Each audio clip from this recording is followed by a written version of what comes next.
pour rendre compte des impacts d'un investissement particulier dont les objectifs ont été définis ex ante. Avant le projet, lorsque vous déposez un projet, vous remplissez une liste d'objectifs, est-ce qu'à la fin vous les avez atteints ou pas? Une grande partie des méthodes d'évaluation s'intéresse à ces questions-là.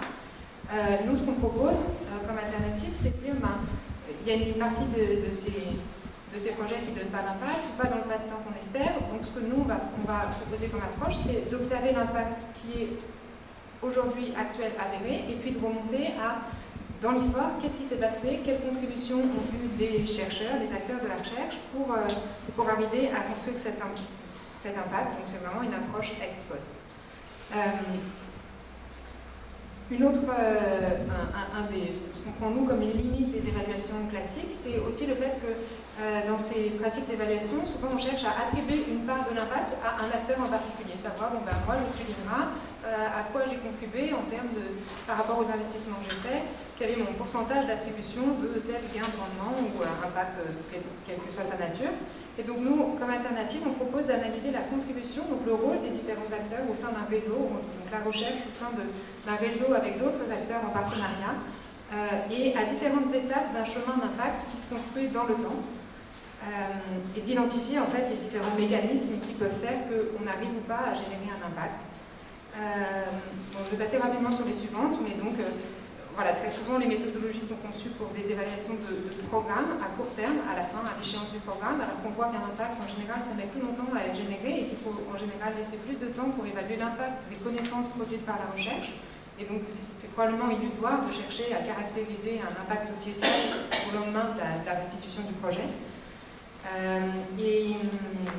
Et puis aussi que en fait, nos missions ne concernent pas exclusivement l'impact économique et donc il faudrait chercher à caractériser plus largement d'autres types d'impacts sur la société, comme des impacts environnementaux, des impacts politiques ou ce type d'impact.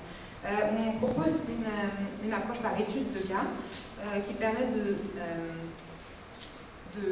concilier les avantages d'une analyse qualitative, où on a une description assez fine des rôles des différents acteurs, et une approche quantitative dans laquelle on peut chercher à caractériser quantitativement les effets sur la société. Donc je vais vous présenter les outils clés de cette méthode que nous avons conçue à travers un exemple d'une étude de cas qu'on a menée sur des recherches qui ont été menées notamment par l'INRA sur la lutte génétique contre la tremblante du mouton. Alors, donc les études de cas que nous conduisons, pour être comparables et permettre de livrer des messages génériques à l'échelle d'un institut de recherche, on a créé un standard en fait d'études de cas pour pouvoir les comparer. Et ce standard est fondé principalement sur 3 outils qui ont été repris d'une littérature assez large qui sont utilisés assez couramment. Donc une chronologie des événements, un chemin de l'impact sur lequel on vous proposera de travailler, et puis un vecteur d'impact. Et donc je vais détailler ces outils à travers l'exemple du cas de la tremblante du mouton. Donc ce cas de la tremblante du mouton, en fait, donc en 1999, lors de l'épidémie de la vache folle, il y a eu un arrêté ministériel français qui a imposé l'abattage de tous les animaux atteints de la tremblante, parce qu'on suspectait que la tremblante du mouton pouvait cacher une ESB, enfin une maladie spongiforme bovine ovine, en fait. Et du coup, pour éviter des risques sanitaires, cet arrêté a imposé l'abattage de tous les troupeaux. Et donc en particulier, dans les Pyrénées-Orientales, où la race Manel-Tête-Rousse, qui était une race locale adaptée à un certain nombre de caractéristiques locales, était particulièrement sensible à la tremblante du mouton. Et donc, les équipes en particulier de l'INRA et de l'école vétérinaire de Toulouse se sont investies dans la création d'une stratégie de lutte génétique contre cette tremblante. Voilà, pour poser le cadre globalement. Donc ici, je vous présente l'outil chronologie. Alors, l'idée, c'est pas forcément de lire les cas dans le détail, mais donc déjà, c'est pour retracer, en fait, cet outil permet de voir à la fois la durée, le pas de temps qui est concerné par cette étude de cas, et de combien à peu près, de combien d'années on parle. Et nous, il se trouve qu'en moyenne, sur les études de cas qu'on a produites, entre le démarrage des recherches et l'observation d'un impact sur la société, on a une moyenne de 20 ans de délai. Donc c'est pour dire que voilà, un impact, c'est pas forcément, c'est très hétérogène, mais voilà, c'est pas forcément quelque chose de rapide. Donc sur cette chronologie, on peut voir un peu les événements et puis la concomitance des événements, comment est-ce que certains événements provoquent d'autres événements. Et puis on voit aussi un capital de connaissances et de partenariats qui sont construits dans le temps long. Et donc les deux couleurs ici symbolisent en bleu ciel les événements dans lesquels l'INRA, qui était notre focus ici, était directement impliqué, et en bleu foncé les événements dans lesquels, qui étaient extérieurs en fait, comme des événements politiques, ça peut être voilà, ou des événements d'acteurs qui sont en lien avec le cas, mais dans lesquels l'INRA n'a pas participé directement. Donc ce qu'on peut mettre en avant, par exemple, dans ce type de chronologie, du point de vue des connaissances, c'est par exemple donc, un temps très long d'accumulation des recherches. Ici, on a fait démarrer la chronologie dans les années 90, mais en fait, même les connaissances sur la génétique de la sensibilité à la tremblante ont été accumulées en fait, par l'INRA et son partenaire, l'école vétérinaire, depuis la loi d'orientation agricole en 1966, où a été décidé de créer des bases de données zootechniques et d'évaluer les performances des reproducteurs ruminants. Et la station expérimentale de l'INRA, qui est vraiment au cœur de tout ce dispositif, elle a été créée dans les années 70. Et on voit ici qu'avec ce zoom que je vous ai fait, que la prise de contact entre les éleveurs et les sélectionneurs et chercheurs, notamment de l'INRA, en fait, date du début des années 90. Et en fait, tout au long de cette chronologie, il y a des échanges entre la filière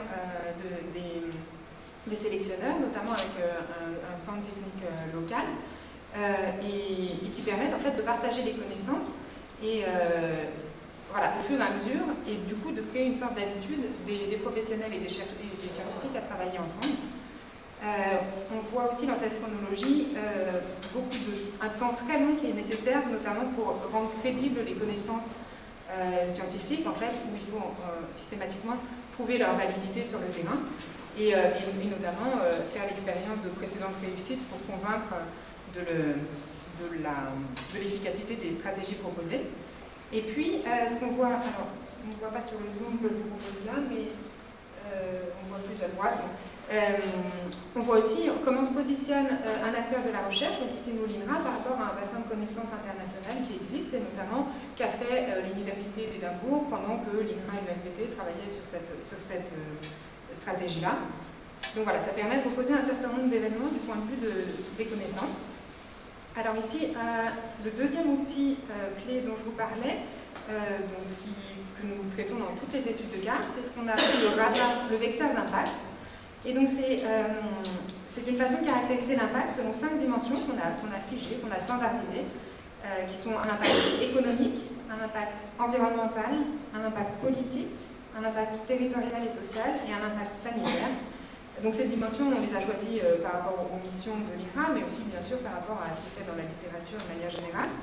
Et donc en fait, on cherche à renseigner, à caractériser l'impact selon ces dimensions par des entretiens en fait semi-directifs avec les bénéficiaires et les acteurs qui interviennent à toutes les étapes du chemin d'impact. Et donc on a conçu un certain nombre de barèmes sur les différentes dimensions d'impact, sur l'impact économique, sur l'impact environnemental. On a conçu un barème avec des panels d'experts extérieurs pour essayer d'objectiver un peu la notation. Parce que l'objectif, c'était pour nous de pouvoir comparer les cas, d'avoir ces radars, comme vous voyez sur la droite, et de pouvoir disposer les 40 radars de nos 40 cas et de montrer que l'impact était à la fois divers et varié, parfois spécialisé, parfois pas. Et voilà.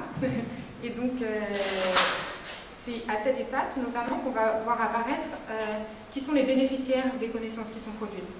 Et donc ici, on voit qu'ils peuvent être très variés. Pour ce qui est de la tremblante du mouton, cette stratégie de lutte génétique a bénéficié à la fois aux éleveurs des Pyrénées-Orientales, mais après plus largement aux éleveurs d'ovins en France, a eu aussi un impact important sur la biodiversité en général, avec la préservation d'une race qui probablement aurait été abandonnée sans cette stratégie, la Malbec tetros.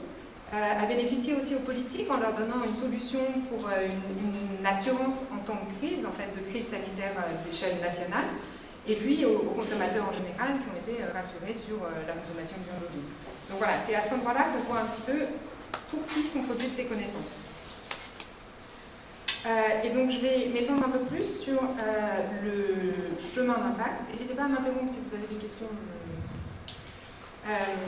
Donc le chemin d'impact, c'est un outil qui est issu du CIGI, donc qui a été publié notamment, qui est très utilisé pour les évaluations internes qui sont réalisées au CIGI, et qui consiste en fait globalement en un modèle où il y a des inputs de la recherche qui sont fournis à des chercheurs qui produisent des outputs qui sont transformés par des premiers utilisateurs en outcomes et qui conduisent à des impacts dans l'espace socio-économique. Ça, c'est le modèle du CIGI. Nous, avec la méthode AZURPA, on a un petit peu modifié ce cadre d'analyse et en cherchant notamment, donc on a modifié 4 éléments. Le premier, c'est qu'on a voulu considérer des événements du contexte extérieur. Comment est-ce que des événements exogènes venaient interférer dans le chemin d'impact, déclencher, freiner, faire obstacle ou au contraire. Et donc ça peut être par exemple ce qu'on a considéré, pour nous la demande sociétale dont on parlait ce matin, ou la demande, en tout cas initiale, peut vraiment faire partie de ce contexte au sens large dont on parle ici. On a voulu élargir la notion d'input en fait, pour considérer la situation productive. Plutôt que de considérer seulement les investissements qui sont faits en recherche, on considère que d'autres acteurs avec d'autres types de ressources, d'infrastructures, de moyens peuvent avoir un rôle clé. Et du coup, on a élargi cette définition d'input pour les englober. On a aussi rajouté la catégorie des acteurs intermédiaires. Donc pour eux, en fait, dans le modèle du CIGI, elle est inclue au niveau des outcomes.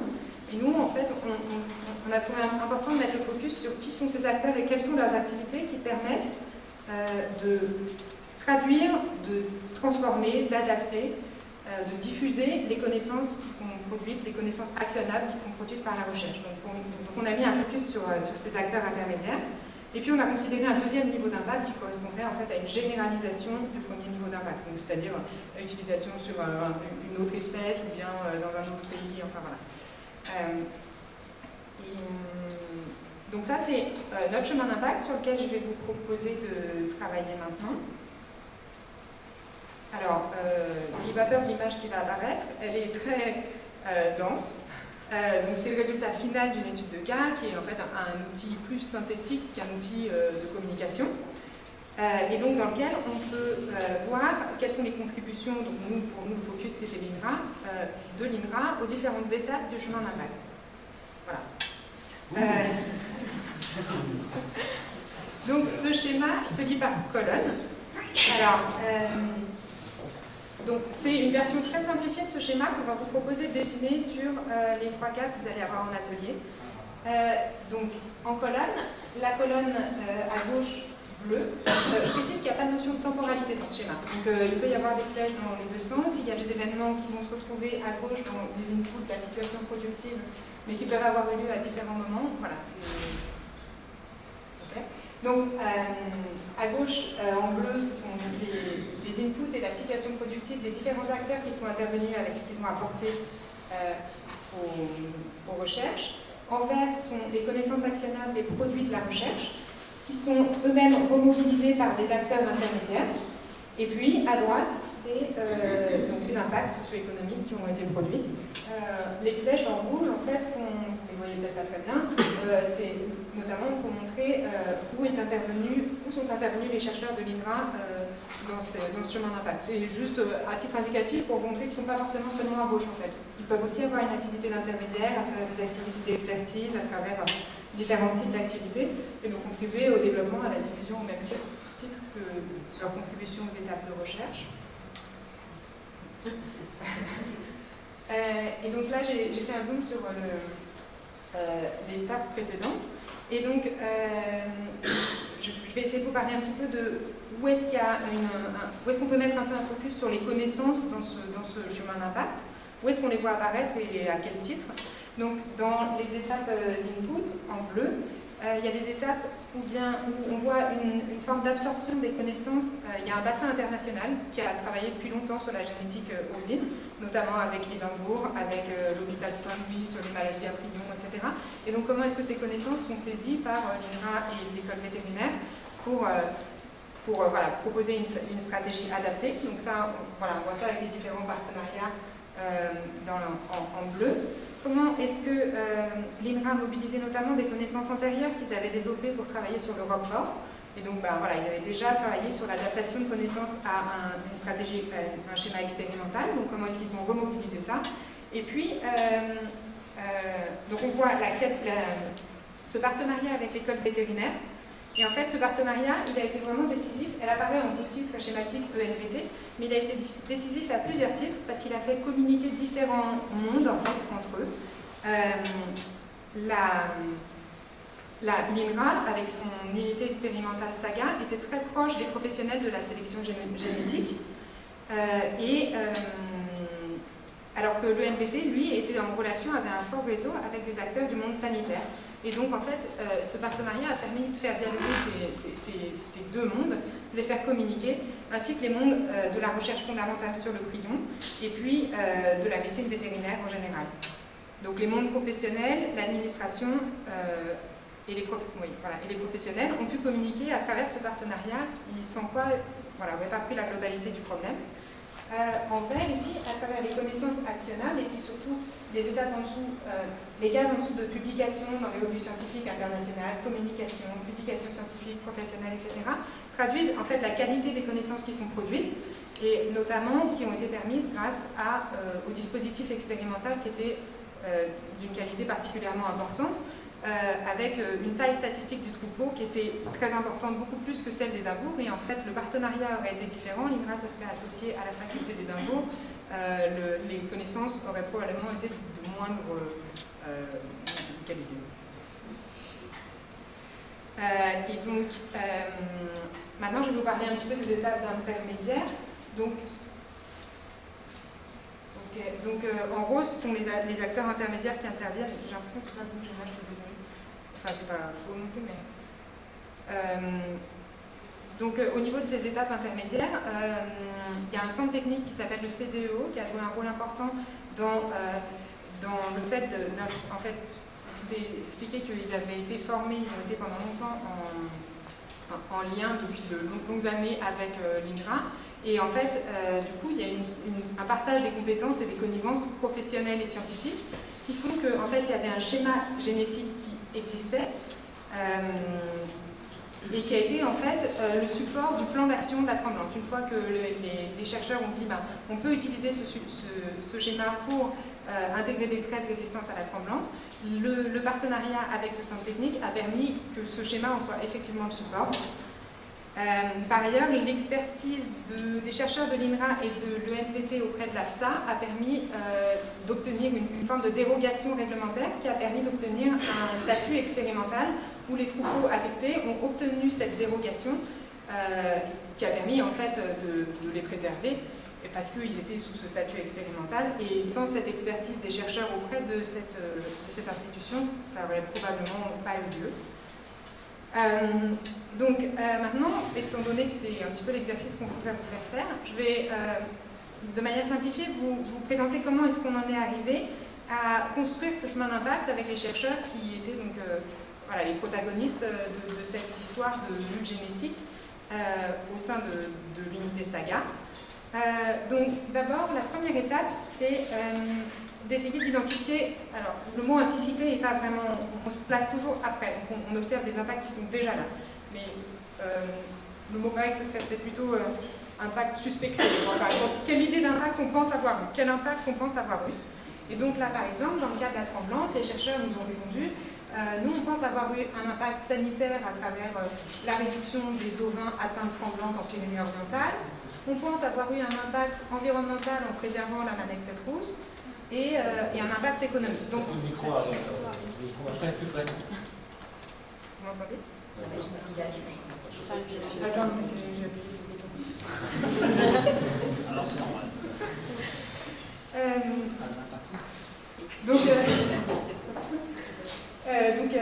Ils ont pensé avoir eu un impact économique parce qu'ils ont permis à ces systèmes agro-pastoraux de montagne de rester compétitifs, de ne pas avoir leurs troupeaux abattus. Ils ont eu un impact politique en permettant d'assurer la limitation de la propagation de l'ESB en France.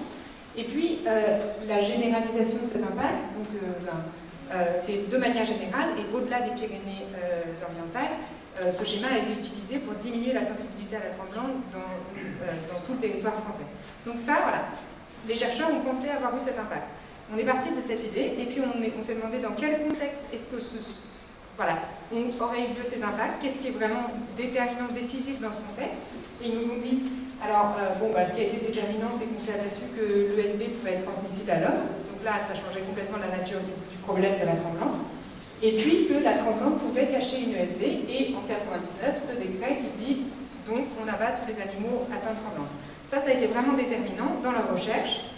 Et dans ce contexte-là, pensant avoir eu cet impact, on a réfléchi ensemble à comment pensez-vous avoir contribué à cet impact. Et donc ils nous ont dit, alors nous, à l'INRA, c'est parce qu'on avait des troupeaux expérimentaux particulièrement performants et anciens, c'est parce qu'on avait un réseau de sélectionneurs avec lequel on avait l'habitude de travailler, et c'est parce qu'on avait des connaissances en génétique, ovine, pathologie et épidémiologie. Et on s'est associé avec le MPT, qui, elle, avait un réseau d'acteurs sanitaires particulièrement déployés et des connaissances en médecine vétérinaire. C'était leur hypothèse. Et de là, ils nous ont dit, ok, qu'a produit ces connaissances, ces inputs, ont produit les deux outputs principaux, à savoir une stratégie de sélection et un plan d'action contre la tremblante. De là, comment est-ce que ces deux objets verts ont permis d'avoir les impacts qu'ils ont anticipés? C'est toute l'étape qui nous manque, et ça va être l'activité des intermédiaires, dans lesquels la recherche peut avoir un rôle, et donc c'est à cette étape d'intermédiaire qu'on trouve les acteurs clés dont je vous parlais, le centre technique, qui utilise son schéma de sélection existant pour intégrer une stratégie de génétique, la direction des services vétérinaires qui accepte le statut expérimental, et l'AFSA qui va généraliser le processus à l'échelle nationale. Voilà, donc c'est un petit peu l'exercice qu'on va vous proposer de faire ensemble sur des cas de 3 participants. Et donc, je voudrais revenir en conclusion sur qu'est-ce que ça peut avoir à voir avec votre question sur les connaissances. Donc, j'ai essayé de vous montrer où est-ce que pouvaient intervenir les connaissances dans ce chemin d'impact. Et en fait, plus précisément, au niveau de ces situations productives, donc les colonnes bleues dans les inputs, il me semble que cette colonne pose des questions sur comment sont produites les connaissances nouvelles, avec qui, avec quoi, avec qui, donc en termes de complémentarité, en termes de connaissances extérieures, avec quoi, quel type de connaissances sont mobilisées, produites sur quel type d'infrastructure, quel type de compétences, est-ce qu'il y a des rétroactions, est-ce que d'impact passé, on est arrivé à produire de nouvelles connaissances, parce que là je ne vous ai pas montré des flèches autour, mais il n'y a aucune raison qu'il ne puisse pas y en avoir. Donc ça, c'est les questions qu'on peut se poser du point de vue des connaissances dans les situations productives. Au niveau des outputs, donc vraiment les produits, les connaissances actionnelles qui sont produites par tous ces acteurs de la recherche, quelles sont-elles? De quelle nature sont-elles?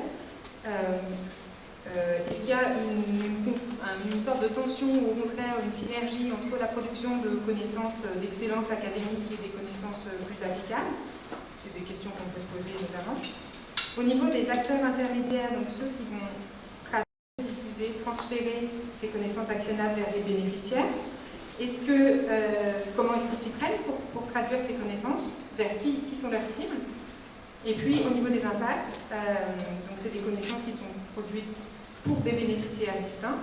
Qui sont-ils? Est-ce que c'est ceux qu'on avait envisagés?